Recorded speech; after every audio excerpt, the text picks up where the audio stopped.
அம்பாளுக்கு 10,000 கை, ஒவ்வொரு கையிலையும் ஒரு சுதர்சன சக்கரம். 10,000 கையினால சுதர்சன சக்கரத்தை எடுத்து அந்த சிங்காரம் இருக்கக்கூடிய எக்ஸ்ட்ரா வேலையை சொல்ல முடியாது. அவ உபகாரத்துக்கு வந்தவாட எப்படி வெளியில் அனுப்புவேன். அப்பா சிரிச்சுட்டு பார்த்துட்டா. அதே மாதிரி என்னாச்சு, ரத்த பீஜன் அடிச்ச உடனே அப்பா சொன்னா, ஒரே நிமிடத்தை நான் அவ்வளவு வரையும் சம்ஹாரம் பண்ணியிருக்கேன், நீங்க உறவு போல ரத்த பீஜனா மாக்கிட்டேன் அப்படின்னு உடனே தேவர்களுக்கெல்லாம் ஒரே கவலை. இப்ப என்ன நடக்குமோ அப்படின்னு தேவர்கள் கவலைப்படுறா. இவன் சுமந்து பார்க்க ஒரு பொண்ணு வந்து, நான் பார்த்துக்கிறேன், இந்த மாதிரி நான் நடக்கிறத நான் பார்த்துக்கிறேன், நீங்க சும்மா இருக்கோ அப்படின்னு இந்த காளி சாமுண்டா பக்கத்துல நின்று இருக்கா. அவர்கிட்ட சொல்லுங்க, வாயை பரிசு பண்ணு, வரக்கூடிய ரத்தத்தை தடுக்கும். 8வது திருநாடா அந்த அட்டத்தை நடக்கிறது. அதுல வரும்போது அந்த ஈசான எல்லாரையும் ஜெயிச்சுட்டு வரா. ஈசான திட்டத்துக்கு வந்த உடனே துப்பது சும்மனால எங்களுக்கு கஷ்டம், ராஜ்யம் இல்ல, சாப்பாடு இல்ல அப்படின்னு ஒரு வார்த்தை கிடையாது. அப்படின்னா என்ன அர்த்தம்னா, நம்ம எல்லாருக்கும் பொதுவாக உள்ள இது ஸ்தோத்திரம்.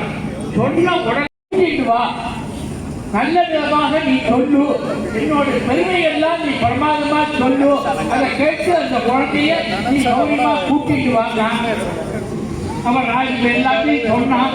சொன்ன உடனே இந்த குழந்தை பதில் சொல்றது, நான் சின்ன குழந்தை இல்லையா, சின்ன வயசுல யோஜனையே இல்லாம நான் ஒரு சங்கல்பம் பண்ணியிருக்கேன். யாரு என்ன யுத்தத்துல ஜெயிக்கிறாளோ, யாரு என்னுடைய கர்ப்பத்தை அடக்கிறாளோ, அவள் தான் எனக்கு ரத்தத்தையும் எதெல்லாம் கீழே வரப்போ இவர் சாப்பிட்டா ரத்தம் இல்லாம ரத்த மீன் கீழே சம்ஹாரம் ஆச்சு. 8வது அத்தியாயம். இன்னமும் சுத்தம் வெளியில வரல. வழி இல்லாம அவ 2 பேரும் சண்டைக்கு வரா. பூச்சியான உடனே தம்பிக்கு அண்ணா கீழ் அழிச்சாப்புல சும்மாசரன் வரா.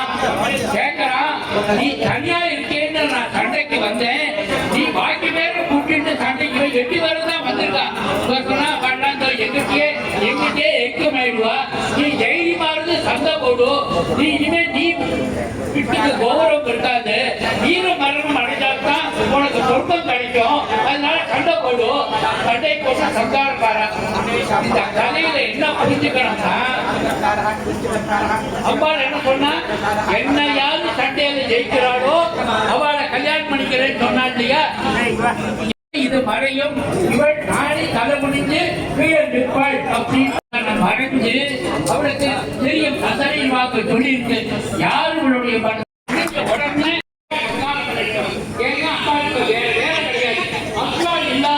எல்லா விதமான மங்களங்களும் எனக்கு கொடு, நான் என்ன வேணாலும் கேட்பேன், கேட்டதெல்லாம் கொடுக்காதே. நீ தாயா, எது எனக்கு நல்லதாக இருக்குமோ, எது எனக்கு பர்மனண்டாக சௌக்கியத்தை கொடுக்குமோ அதை மாத்திரம் கொடு.